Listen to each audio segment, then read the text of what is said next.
Hello, hello, welcome back to Supposedly Fun. My name is Greg. It is Friday Reads time, so we're here to catch up on the week of reading. I actually finished something this week that's really exciting. I'm almost done with another book, so I've made a lot of progress. I'm going to try to keep this short because it has been a really busy day. At the time I'm recording this, it's actually 6:30 p.m. on Friday. I always record my Friday Reads videos on Friday and then post them on Saturday, so I did not get to film this until just now. My poor husband is waiting for me so we can get dinner. So we're going to try to keep this on the short side so I can get it finished and edited and uploaded and we can eat dinner in a timely fashion and all that fun stuff. So let's get going. So before we get to the actual Friday Reads portion of the book, wanted to mention that we did finish the TV series It's a Sin this week. That's on HBO Max if you are in the United States, and really loved it. Had a hideously ugly cry in the last episode and in some of the previous episodes. Really good show. I enjoyed it a great deal, and I definitely recommend checking it out. It's a show that allows its characters to be messy and human and reflects the devastation of the AIDS epidemic without feeling treacly or cloying, and just letting its characters be people who can make mistakes and all of that. I really enjoyed the show a lot, and I think it's a very important show.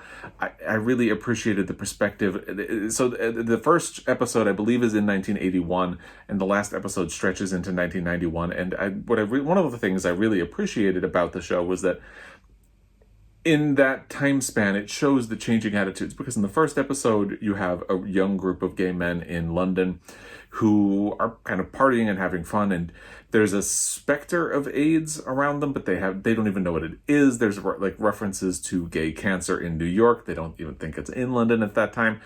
And then by the final episode, there are only 5 episodes. As we get into 1991, there is a lot more knowledge. There's actual testing, and people are taking AZT, and it reflects that transition in a very interesting way, and just the treatment methods, the way they handle the patients changed drastically from the first episode to the 5th episode. I definitely recommend this TV show. It's really good. Like I say, if you're in the United States, it is streaming on HBO Max, and I really recommend it. It's not an easy watch. Get ready to cry, but it's so good. It's so good. Just so good. So, and then I mentioned that I'm really into movies, and I've been watching some of the Oscar contenders for this year, and I just wanted to kind of do a shout out for Nomadland, because I watched that about 2 weeks ago, and then the Golden Globes were this past weekend, and I have a lot of issues with the Golden Globes, especially this year, with a lot of the stuff that has come out about them, but Nomadland won Best Director and Best Motion Picture Drama, and I just, as I was going through a lot of the Oscar movies, or potential Oscar contenders, there were some that I liked, but there was nothing that really wowed me until I watched Nomadland. It is probably one of the most compassionate movies I have ever watched. It's really interesting. If you're not familiar, it's about Frances McDormand plays a woman who loses her home and her job during the economic collapse of 2008. And joins a nomadic community where people live in vans and RVs and just keep moving around seasonally. She does jobs in an Amazon warehouse. She goes all over the country. It's such a fascinating movie, and she and David Strathairn are really the only professional actors who are in the movie, and I really enjoyed it a lot. I really want to read the book as well. It is based on a nonfiction book that is the audio of which is available on Scribd. My husband is actually going to be listening to it, if not his next book, the one after that. And I really can't wait to hear what he thinks about it, because we both just loved the movie a lot, and I recommend checking it out as well. That is streaming on Hulu in the United States. So if you have Hulu, check it out. Easy win right there. And it's such a good movie. Frances McDormand is wonderful in it. Now let's get into the actual Friday Reads portion of this video. I mentioned that I actually finished one book this week. It was Just As I Am by Cicely Tyson. I had been listening to this on audio, and I really did enjoy this book. I have a couple of little quibbles with it. I think it does fall into some of the traps that I don't really like about celebrity memoirs, which are that they kind of smooth out some of the unseemly edges. And so one of the things that immediately jumps to mind about that is that in the late 60s or early 70s, she mentions meeting Bill Cosby for the first time. And when she mentions it, she says, and by the way, he never did anything wrong to me. And then goes into this friendship that they form. She spends at least one Thanksgiving at his house, talks about how she and Miles Davis married at Bill Cosby's house over Thanksgiving. That was the Thanksgiving, actually. So Bill Cosby and his wife hosted, and she and Miles Davis got married at their house on Thanksgiving. And there's this friendship over the years, but she never, ever, other than that first sentence where she says, and by the way, he never did anything wrong to me, she never reckons with what happens to Bill Cosby over time and the allegations against him, the fact that he's in jail right now, and it feels odd to leave that out. And it feels intentional and deliberate, like she, if she left it out, she left it out for a reason, and maybe she just didn't want to talk about it. But Bill Cosby has become one of those figures where I listen to a lot of movie podcasts that talk about the Oscars, and one of them is this podcast called Had Oscar Buzz, and they talk about movies largely from the last 20 to 25 years, because that's kind of the modern era of Oscar campaigning. And the reason it's the modern era of Oscar campaigning is because of Harvey Weinstein. So every time they mention Harvey Weinstein, they're like, oh, because they don't want to talk about him. And because when you talk about him, there's so much baggage. And they talked about a movie that was kind of Kevin Spacey adjacent at one point. And they just hated it because you can't talk about like Harvey Weinstein, Kevin Spacey, or a lot of these people without bringing up all of the baggage that comes with that. They have never done a Woody Allen movie, but I'm sure it would be the same story. So it just feels like Cicely Tyson talking about her friendship with Bill Cosby without ever mentioning what's going on nowadays with Bill Cosby seems odd to me. But I did enjoy the book. I love her personality. I love the stories. It would be interesting to seek out Miles Davis's writings, because apparently he has a very different view of his relationship with Cicely Tyson. She takes a very kind of fair and balanced, but then you also kind of wonder how. I think it would be interesting to see his perspective on their relationship, basically, and the way it ended. He apparently was very angry when she divorced him, did not actually believe that she would do it, but he was also a mess. And she talks about him with a lot of grace and a lot of forgiving. But it's interesting. And one thing that is interesting as you get into the last part of the book as well is that she is a very devoutly religious person, and she believes that she has ESP, and talks about examples of that throughout the book. And she kind of leans in heavily toward both of those things at the end. I am not a deeply religious person, and I always think like religion is fine. I think I don't want you to think I'm against religion. I think it is absolutely beautiful that she has faith, and that this thing that lifts her up all throughout her life and career and gives her courage. I think that's beautiful. But I always have this weird feeling when people will say things like, oh, it's not really me. God opened the path and put all of these wonderful things in for me, and bless him. And part of why I feel that way is, one, it takes away the credit of Cicely Tyson. Like, she's not giving herself enough credit, because she talks about, oh, God gave me this great career, but she's completely ignoring the fact that she put a lot of really hard work into her characters. She talks about trying to really think about their hairstyles and how they talk and what their lives are like.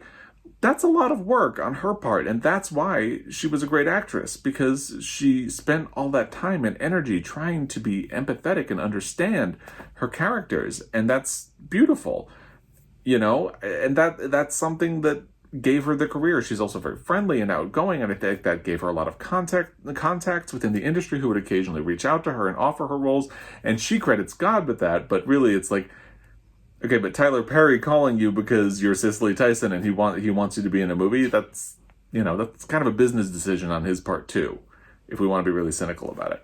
And so I feel like it denies her own agency and credibility to a degree. I also have a little bit of trouble, because I think when you say, well, God gave me the opportunity I needed, well, then there's somebody else who didn't get it. And to me, it falls down the rabbit hole of who's worthy and who's not worthy. And I don't know. Maybe that's just why I don't work well as a religious person. We can leave that alone. But I really did enjoy the book. I think she is a fascinating person, her personality shines through the book and is very indelible. And if you are a fan of her movies, her work, anything at all about her. One thing that was interesting as well was that I had heard that when the hat she wore to Aretha Franklin's funeral had been picked out by Aretha Franklin. That is not actually the case. So I was kind of like, wow, I did not know that. So my world came crashing down on me because I had loved that story. But anyway, I really did enjoy the book. I know I kind of nitpicked about a couple of things, but I think I really do think, especially if the audio, you just get pulled through the book. It's narrated by, I think her name is Robin Moore, and it's so good. Cicely Tyson reads an introduction to the book, and Viola Davis reads the foreword that she wrote for the book, but Robin Miles takes over the rest of the narration, and she actually even sounds like Cicely Tyson at certain points in the book, which is kind of interesting. So that's Just As I Am. I finished it just last night, maybe early this morning. So narrowly got it under the wire. We'll talk about my next audio a little bit later. I want to talk about the things that I have ongoing right now. So the other thing I really made a lot of progress on this week was the final revival of Opal and Nev. I did not finish it, but I'm close. I think I'm about somewhere between 50 and 60% of the way through. I jumped up from 25% last week. And I am enjoying this book. It's interesting because what I knew about the book was that it's about this music duo, Opal and Nev, go figure, from 1970 or 1971. And it's told in an oral history format where they reflect back on their most famous album and things that happened and how Opal had a much more complicated career because she is an outspoken black woman in the music industry, which does not necessarily appreciate that. What I did not know going in was that, and this is something that is, it's not a spoiler because it's introduced with the book. I mentioned last week that you know who the person editing this oral history is, and they have a personal stake in the story, and that is announced up front. So it turns out that that is kind of the central moment in the book, something that they kind of build up to. So basically, the person editing the collection is the daughter of a man that Opal was having an affair with while they made this first album. And he died in a riot at a concert to promote the album.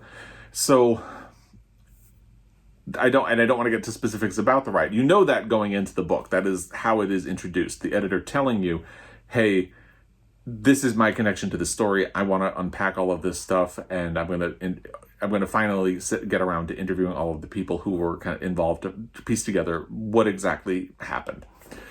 So, but I didn't think that the riot itself was going to be such a central thing in the book, and I don't want to go too much into that. But it starts getting into introducing the riot as something mysterious, and that kind of lets you know, oh, there are going to be revelations about this, and it's kind of interesting. It'll be very interesting to see how it ends. But right now, at the point where I'm at, it is very interesting.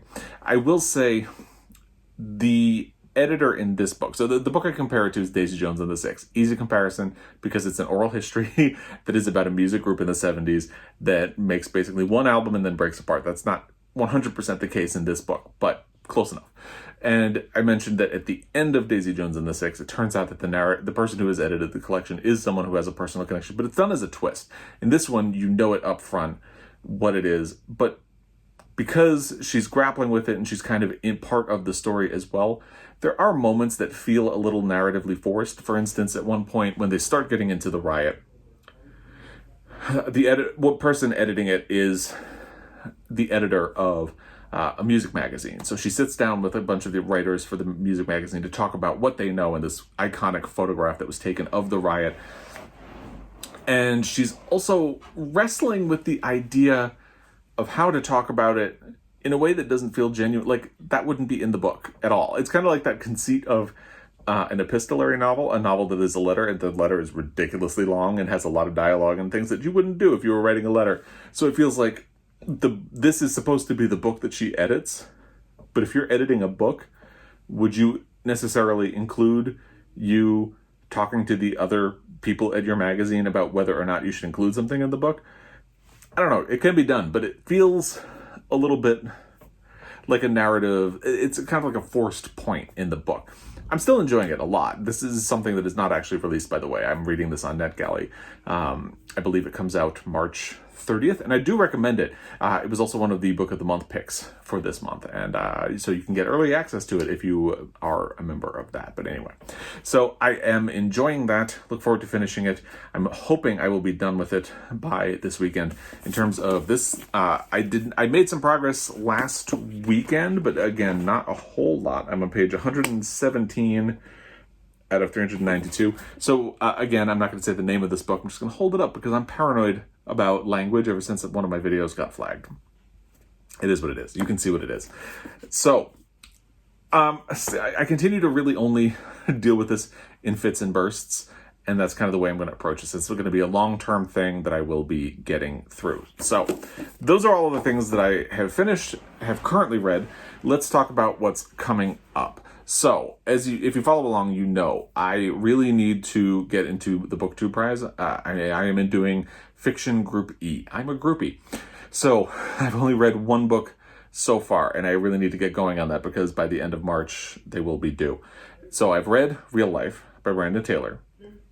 My original plan was to get The Mirror and the Light out of the way, probably even first, but then it was really heavy, and after reading The Prophets and The Prettiest Star, wasn't going to happen. So I kind of put this off, and now what I'm thinking is I might try to race through some of the other books and then do a sprint on this toward the end of the month. Will that work? I don't know, but that's the plan right now. I think right now, my biggest stress is the volume of ones that I need to get through. So I think if I can pick off some of the smaller ones, that'll be better for me. So I'm probably going to, as soon as I finish the final revival of Opal and Neb, again, hopefully by Sunday, I will pick up Death in Her Hands by Ottessa Moshfegh. That's the plan. In terms of audio, because now I'm going to be doing a mix of audio and print, I think my plan had been to do American Dirt by Jeanine Cummins on audio because it's available on Scribd. However, it is not available on Scribd until the latter part of the month, which is really annoying.